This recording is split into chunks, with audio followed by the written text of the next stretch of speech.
Okay, hello, welcome to my channel. My name is Solo Anch, and in this video we're going to learn how to represent a complex number in its polar form. Alright, so if you're given a complex number in this form x plus iy, where x here and y here are real numbers, you're going to learn how to represent it in polar form. In other words, in a form which are made up of radius and then the angle theta. Alright, good. Okay, so this right here, a fancy name of this is a standard form of a complex number. You can say a Cartesian form of a complex number, which we can represent using the angle theta and then radius r, where the radius here is what we discussed in a previous video to mean the modulus of a complex number. So this is what we mean.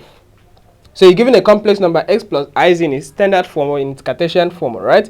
We can represent that on a Cartesian plane, which we'll call in this case the complex plane, where the vertical axis is the imaginary part, represents the imaginary part of the complex number, and then the horizontal axis represents the real part of the complex number. And given that the real part here is x and then the imaginary part here is y, we can represent that complex number as a point. Okay, in this plane we coordinate x and y. Good. And given that any complex number can be located by the angle in which this line here that joins the complex number to its origin, the angle in which the line makes with the positive real axis, and also the length of that line. So give me any complex number. Let's say the complex number is here. Okay, I can locate this complex number by, number one, I would measure the length from the origin to that complex number. That's the first thing. Then also I will find the distance in which, find the angle in which that line makes with the positive real axis of that complex number. That is a way. Okay, very nice. Now we want to see how we can write this in a polar form. Right. So first of all, you notice that this line here, I can join this to that so that we have a straight line that is a line perpendicular to the real axis. In other words, we form a 90 degrees like that. And given that from here to here is x, maybe let's just call this the length of this line here. We measure it to be x. Alright, that is from 0 to x. Let's call that x. And then from here to here, of course, is y. So to find the length of this line, the length or the distance between the complex number and the origin, we can just use the Pythagoras rule, which tells us that the length is going to be the square root of x squared plus y squared. Alright, and maybe if we call this r, we would simply say that r from that is going to be the square root of x squared plus y squared. Of course, that's just from the Pythagoras rule. Great. And we noticed in our previous view that this angle theta can be solved for using the tangent function or the inverse tangent function, right? Since tangent of theta is y over x, theta will become tangent inverse of y over x as the angle theta. Okay, great. But let's see what this x and y will be given at the angle theta and then the radius r. Well, to look at x can be related to sine function in the way cosine function, in the sense that if you take the cosine of this angle theta, okay, observe that cosine of the angle theta, okay, is going to be, well, theta is going to be x over r, that is adjacent over the hypotenuse side. So that's going to be x, right, divided by the hypotenuse side, which is r, and the r there represents the modulus of a complex number.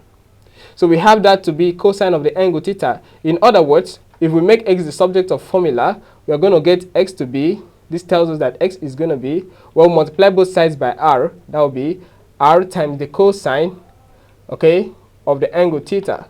Good, this is a very important thing to take note of.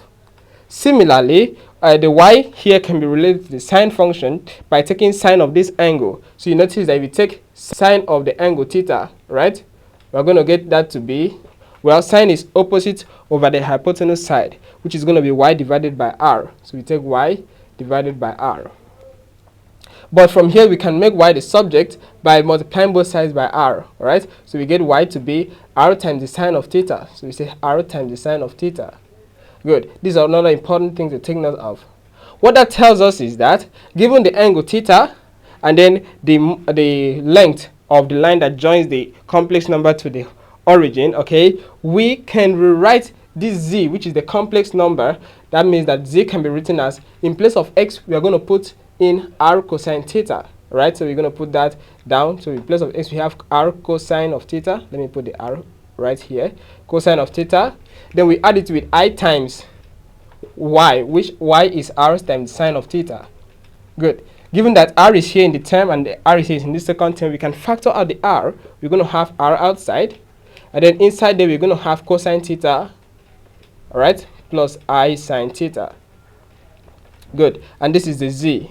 So what this tells us is that that complex number z, which we had in the form as x plus iy, can be written in this form: z equals to r, where this r represents this distance, given as square root of x squared plus y squared, into cosine of theta, cosine of the angle here, which this line makes with the positive real axis, plus I sine theta, sine of the same angle, cosine of the same angle, but this sign here has an I with it, which represents the imaginary part of the complex number. So what that means is, if we are given any complex number, once you are able to represent it this way, and then we solve for the angle theta, and then we solve for the r, which is the modulus, okay, we can represent that complex number in this form. This right here is called the polar form of any given complex number. So in fact, I'll clean this part of the board, and then we'll go ahead to do some examples on that. Okay, so we have the following examples. We have the first one to represent in polar form these two complex numbers, all right, square root of 3 plus I, and then this other one right here. Then the second example, not really a second example, but the second kind of example is that to represent in this form, which I say the standard form of a complex number. You can say the Cartesian form as this, if given the complex number in its polar form, right? So it's more like a reverse process of the other one. Good. Okay, so let's see what we have for the first one. We are given root 3, which is a real part, plus I, in which the imaginary part there is just 1, right? That's the quotient of that I. Okay, so the first thing we'd like to do is to draw some axes for that, the imaginary axis and then the real axis, all right, to represent what we have. So let's see. Okay, good. So we'll put the imaginary part of the complex number, but I'm not just going to write the complex number. Let's just put it that way. And then the real part, of course, as you can see, we don't need any negative stuff. This is positive, this is positive. So we just take the real part of a complex number. Okay, that's nice. Now, this is the origin. The real part is measured as square root of 3. So from the 0 to square root of 3, square root of 3 will be around 1.7, so it shouldn't be up to 2. But it doesn't matter, all right, because we don't need to plot the graph using some really accurate graph. Okay, so the imaginary part here is just 1. So we just measure up to 1 and then put it there. So in fact, this real number is going to be here. So it's going to be from around here, all right? Oh, let me see. Let's go. Okay. Okay, great. So we can connect this real number to the origin using a straight line. Okay. Using a straight line like that, and then the angle in which that makes with the vertical, with the real axis. Okay, let's call the angle here theta, and then we have that, so we can join this like that so as to form a perpendicular line, and that's 90 degrees, right? Good. So we're going to find the length here to give us the modulo, and then we're going to find the angle here in order to be able to represent it in a polar form.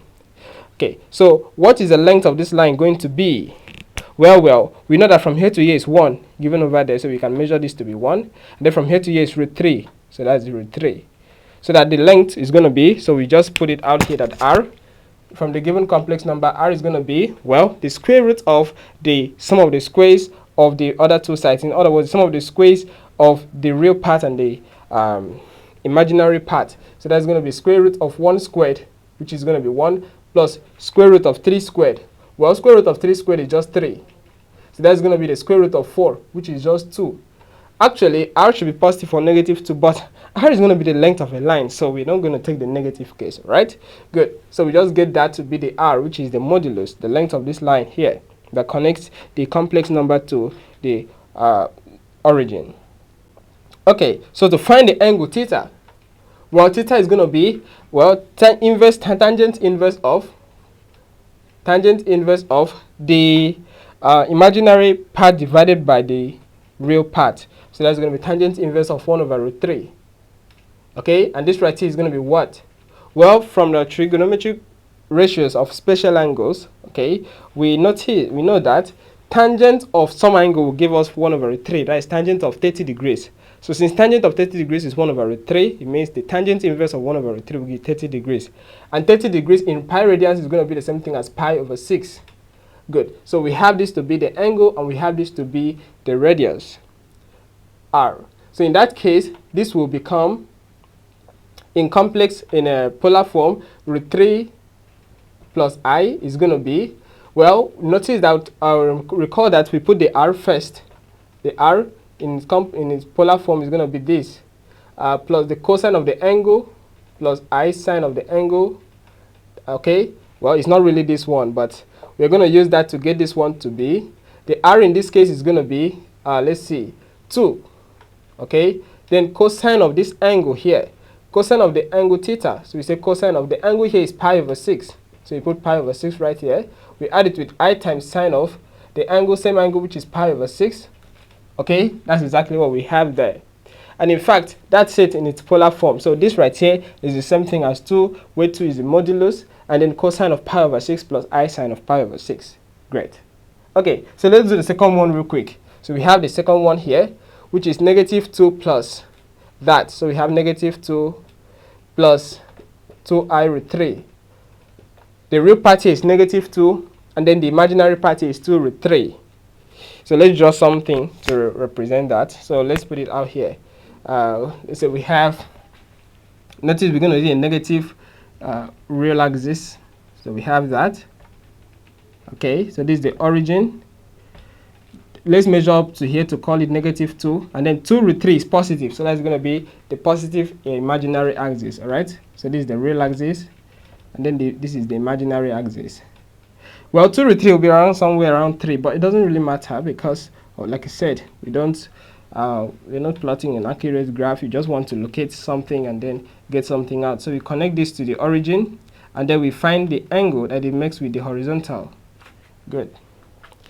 Okay, but not the angle that it makes with the horizontal. Now our interest is in finding the angle that this line makes with the positive real axis. All right, so the angle is going to be measured that way in an anti-clockwise direction.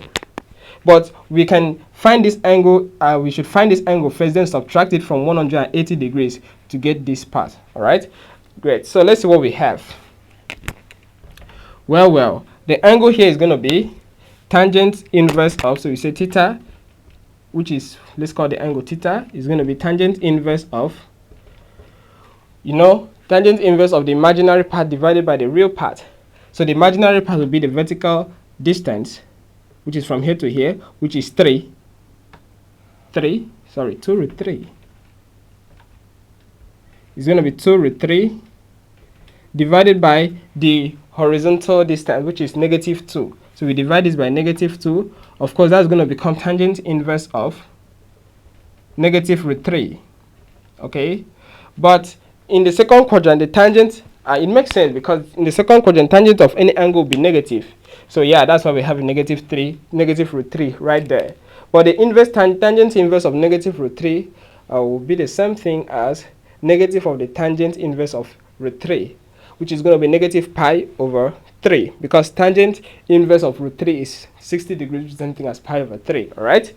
But you notice that in the second quadrant, pi over 3, which is 60 degrees, is not there. So what we need to do is to subtract that angle, which is 60 degrees, from 180 degrees. That will give us 120 degrees, which is the same thing as 2 pi over 3. So this right here is going to be 2 pi over 3. As the angle theta. So in other words, we can represent this complex number in this form. So we say negative 2 plus 2i root 3 is going to be the same thing as the modulus. Well, okay, we didn't find that.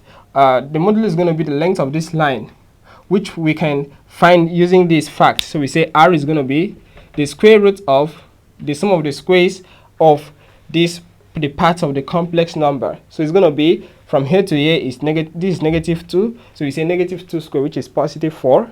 We add the 4 to 2 root 3 squared. Well, 2 squared is 4, and then root 3 squared is 3. So 4 times 3 is going to be 12. Add 12 to 4, that is 16. Right? So we have this to be positive 4 as the square root of 16. So in fact, this right here is going to be positive 4 for the modulus. Then we have cosine of the angle. The angle here is 2 pi over 3. So we have cosine of 2 pi over 3. Okay. And then we add it with I sine of 2 pi over 3. So let's put it out here as sine of 2 pi over 3. Okay. Good. This is the main bracket. Okay, so that is the polar form of that number, of that complex number. So what did we do? We saw negative 2 here to be the real axis, so that will be on the horizontal axis in the negative axis. Then 2 root 3 will be the vertical axis, alright, that will be the vertical point here. Then we put the dot and then we connect it over here. Here we have a perpendicular line which we can make use of the Pythagoras rule, which tells us that the length of this hypotenuse side is going to be 2 squared plus 2 root 3 squared, and that gave us 4 after taking the square root, positive 4, alright? And then the next thing is to find the angle here, which we can call this angle to be the inverse tangent of this over that, since tangent of this angle will be this over that, and that is 2 root 3 divided by negative 2. And after doing that, we get negative root 3 out here. But this is in the second quadrant, which means that our angle should be between 90 and 180 degrees. So getting this in the second quadrant is the same thing as 120 degrees, which we call 2 pi over 3. Great. Okay, so that's it in the polar form. So I'm going to clean this part, and then we are going to do this last example. So let me just clean the whole thing, and then we'll do this last example, which tells us that we should represent in this form this given complex number. So we are given the complex number in the polar form to represent in the standard form. So let's see what we have. Okay, so this is the complex number in its polar form. And to change this to the standard form is just very easy. Just evaluate each of these, alright? So you need to know what cosine of 2 pi over 3 is, and then what sine of 2 pi over 3 is, and then you multiply each of those by 4 and you're done. Okay, so let's see what we have. Well, this is 4 outside. Then cosine of 2 pi over 3. Well, 2 pi over 3 is equivalent to 120 degrees, of which cosine of that will give us negative something, right? So you need to think about what is cosine of pi over 3. Well, cosine of pi over 3 is 1/2. That is cosine of 60 degrees is 1 over 2. In the second quadrant, cosine will be the negative angle of that, of this equivalent in the first quadrant, which means it's going to be negative 1 over 2. So just from our special angles, right? Trig ratios of special angles. So you revise that and you're not given any difficulty on that. Now, similarly, but in this second quadrant, which is 100, which way 120 degrees is, sine of an angle that will be positive. So here we'll just have a positive result. Well, this will be the same thing as sine of 60 degrees, which is the same thing as, of course, root 3 over 2. So you put the root 3 over 2 right here. Okay, so from here, what do we get is going to be, well, we multiply this throughout. That will be 4 times negative 1 over 2. That will be negative 2. Then 4 times this part, 2 will cancel out with that. So we have plus 2i root 3. And this is it in the form that we wanted it to be in this form. And as you can see, in fact, this right here is the result. So the polar form of this number is this, which we had in the last part of the board. And then, yeah, we can take it back like that. Okay, all right, great. In our next video, we're going to really look at the modulus of the complex number, and then and then talk about some properties of the modulus of a complex number. We are going to prove them as well. So we'll see you in our next video.